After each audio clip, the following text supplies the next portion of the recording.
भक्तगणों, आज आपको शिवपुराण वायु संहिता में शिव पूजन की विधि की कथा कहूँगा। आप उसको ध्यान पर सुनिए।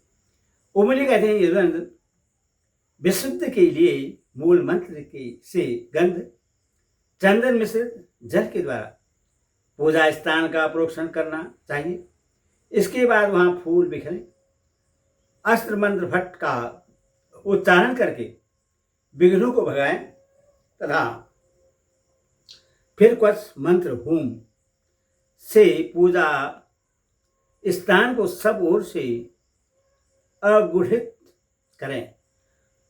अस्त्र मंत्र का संपूर्ण दिशाओं में न्यास करके पूजा भूमि की कल्पना करें। वहां सब ओर कुश बिछा दें और प्रोक्षण आदि के द्वारा उस भूमि का प्रक्षालन करें।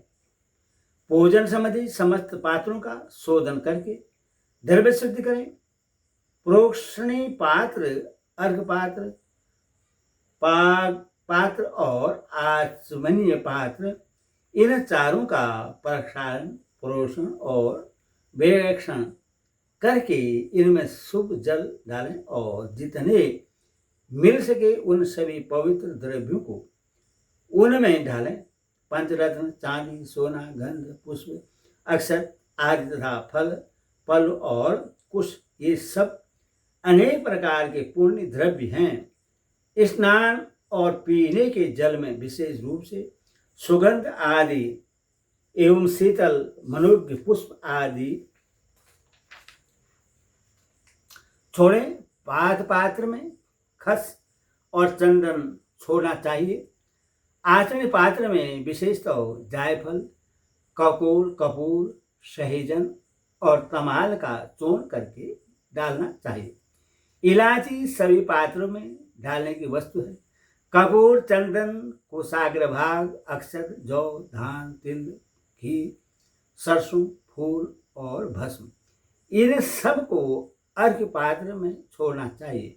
कुश, फूल, जौ, धान, सहेजन, तमाल और भस्म, इन सब का प्रोक्षण पात्र में प्रक्षेपण करना चाहिए। सर्वस्त्र मंत्र न्यास करके कुछ मंत्र से प्रत्येक पात्र को बाहर से आवेष्टित करें। तपसा अस्त्र मंत्र से उसकी रक्षा करें। धेनु मुद्रा दिखाए पूजा के सभी द्रव्यों का प्रोक्षण पात्र के जल से मूल मंत्र द्वारा प्रोक्षण करके विधिवत शोधन करें। शेष साधक को चाहिए कि अधिक पात्रों के न मिलने पर सब कर्मों में एकमात्र प्रोक्षण पात्र को ही संपादित करके रखें और उसी के जल से सामान्यतः अर्घ्य आदि दें। तथा मंडप के दक्षिण द्वार भाग में भक्ष्य भोज आदि के कर्म से विधिपूर्वक विनायक देव की पूजा करके अंतपुर के स्वामी साक्षात नंदी की भली भांति पूजा करें। उनकी अंग कांति सुवर्णमय पर्वत के समान है। समस्त आभूषण उसकी शोभा बढ़ाते हैं। मस्तक पर बाल चंद्र का मुकुट शोभित होता है। उनकी मूर्ति सौम्य है। वे 3 नेत्र और 4 भुजाओं से युक्त हैं। उनके एक हाथ में चमचमाता हुआ त्रिशूल, दूसरे में मिर्गी और तीसरे में टंक आदि, चौथे में तीखा वेद है। उनके मुख की कांति चंद्रमंडल के समान उज्ज्वल है। मुख बानर के सदृश है। द्वार के उत्तर पार्श्व में उनकी पत्नी सुयशा है, जो मरुत गणों की कन्या है। वे उत्तम व्रत का पालन करने वाली है और पार्वती के चरणों का श्रृंगार करने में लगी रहती है। उनका पूजन करके परमेश्वर शिव के भवन के भीतर प्रवेश करें और इन द्रव्यों से शिवलिंग का पूजन करके निर्माली को वहां से हटा लें। तदनंतर फूल धोकर शिवलिंग के मस्तक पर उसकी शुद्धि के लिए रखें। फिर हाथ में फूल ले यथाशक्ति मंत्र का जप करें। इससे मंत्र की शुद्धि होती है। ईशान कोण में चंडी की आराधना करके उन्हें पूर्वक निर्माल्य अर्पित करें। तत्पश्चात इष्ट देव के लिए आसन की कल्पना करें। कर्मशः आधार आदि का ध्यान करें। कल्याणमयी आधार शक्ति भूतल पर विराजमान है और उनकी अंकांति श्याम है। इस प्रकार उनके स्वरूप का चिंतन करें। उनके ऊपर फन उठाए सर्वाकार अनंत बैठे हैं, जिनके अंकांति उज्ज्वल है। वे 5 फनों से युक्त हैं और आकाश को चाटते हुए से जान पड़ते हैं।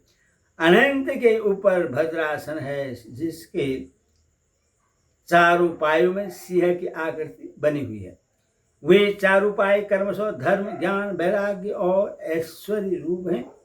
धर्म नाम वाला पाया आग्नेय कोण में है और उसका रंग सफेद है। ज्ञान नामक पाया नृत्य कोण में है और उसका रंग लाल है। वैराग्य वायव्य कोण में है और उसका रंग पीला है तथा ऐश्वर्य ईशान कोण में है और उसका वर्ण श्याम है। अधर्म आदि उस आसन के पूर्वादि भागों में कर्मशः स्थित हैं, अर्थात अधर्म पूर्व में, अज्ञान दक्षिण में, अवैराग्य पश्चिम में तथा अनैश्वर्य उत्तर में है। इनके अंक राजावर्त मणि के समान है, ऐसी भावना करनी चाहिए। इस भद्रासन को ऊपर से आच्छादित करने वाला सवेर निर्मल पदमय आसन है। अणिमा आदि 8 ऐश्वर्य गुण ही उस कमल के 8 दल हैं। वामदेव आदि रुद्र अपनी वामा आदि शक्तियों के साथ उस कमल के केसर हैं। वे मनोमयी आदि अंत शक्तियां ही बीज हैं। अपर वैराग्य कणिका है। शिव स्वरूप ज्ञान नाल है। शिव धर्म कंद है। कणिका के ऊपर तीर मंडल, चंद्र मंडल, सूर्य मंडल और वहीन मंडल है और इन मंडलों के ऊपर आत्म तत्व, विद्या तत्व और शिव तत्व का त्रिभुज आसन है। इन सब आसनों के ऊपर विचित्र बिछौनों से आच्छादित एक मुकुट दिव्य आसन की कल्पना करें, जो शुद्ध विद्या से अत्यंत प्रकाशमान हो। आसन के अनंतर आह्वान, स्थापना, आसन निरोधन, निरीक्षण एवं नमस्कार करें। इन सब की पृथक पृथक मुद्राएं बांधकर दिखाएं। तदनंतर पाद आचमन, अर्घ्य, स्थानीय वस्त्र, यज्ञोपवीत, गंध, पुष्प, धूप, दीप, नैवेद्य और तांबूल देकर शिव को शयन कराएं अथवा उपयुक्त रूप से आसन और मूर्ति की कल्पना करके मूल मंत्र एवं अन्य ईशानादि ब्रह्म मंत्रों द्वारा सकलीकरण की क्रिया करके देवी पार्वती से परम कारण शिव का आह्वान करें। भगवान शिव की अंकांति शुद्ध स्फटिक के समान उज्ज्वल है। वे निश्चल अविनाशी, समस्त लोगों के परम कारण, सर्वलोक स्वरूप, सबके बाहर भीतर विद्यमान, सर्वव्यापी, अणु से अणु और महान से भी महान है।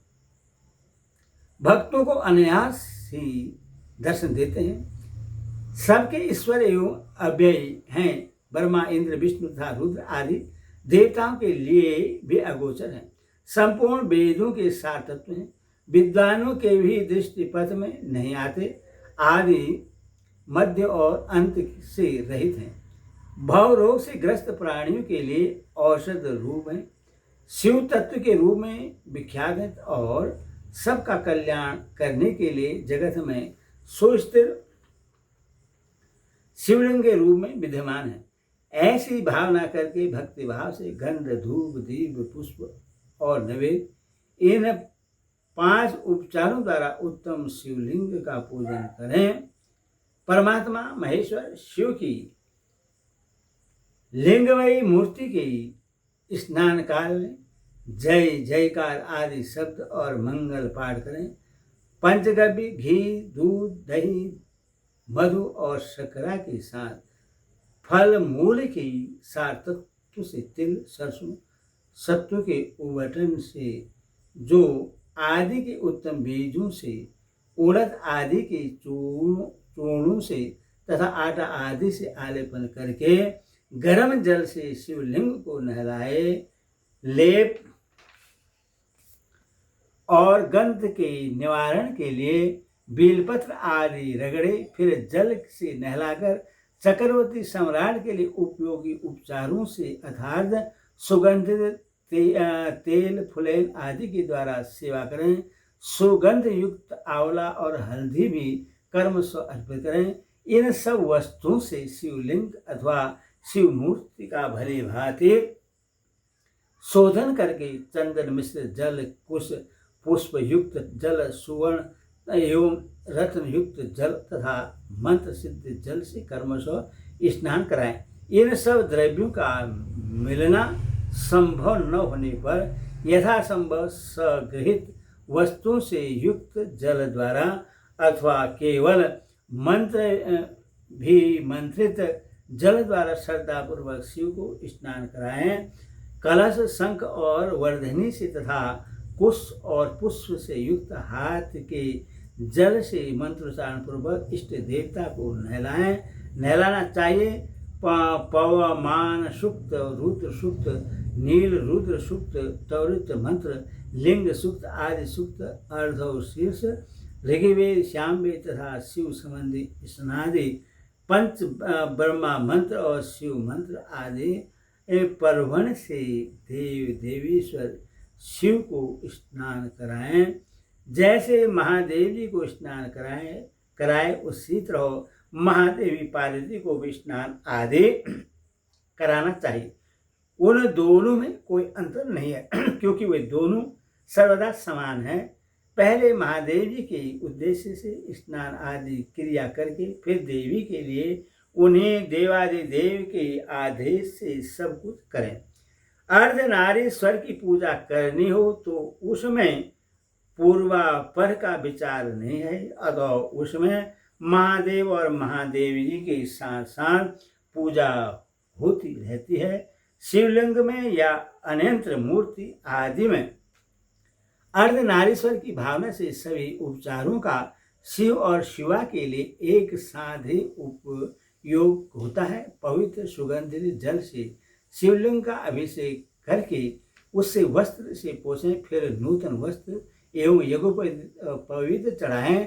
तर्वसा पाद, आचमन, अर्घ्य, गंध, पुष्प, आभूषण, धूप, दीवे, नवेद, पीने योग्य जल, मुख शुद्धि, पुनराचमन और मुखवास तथा संपूर्ण रत्नों से जटित सुंदर मुकुट आभूषण, नाना प्रकार की पवित्र पुष्पमालाएं, छत्र, चवर, व्यंजन, ताड़िका, पंखा और दर्पण आदि सब प्रकार की मंगलमयी वाद्य ध्वनियों के साथ इष्ट देव की निराजना करें, आरती उतारें। उस समय गीत और नृत्य आदि के साथ जय जयकार भी होनी चाहिए। सोना, चांदी, तांबा अथवा मिट्टी के सुंदर पात्र में कर्मस्व आदि के शोभायमान फूल रखें। कमल के बीज तथा दही, अक्षत आदि भी डाल दें। त्रिशूल, शंख, दो कमल, नन्हांग वस्त्र नामक शंख विशेष, सूखे गोबर की आग, श्रीवत्स, स्वस्तिक, दर्पण, वज्र तथा अग्नि आदि से चिन्हित पात्र में 8 दीपक रखें। वे 8 दिशाओं में रहें और एक 9वां दीपक मध्य भाग में रहे। इन 9 दीपकों में वामा आदि 9 शक्तियों का पूजन करें।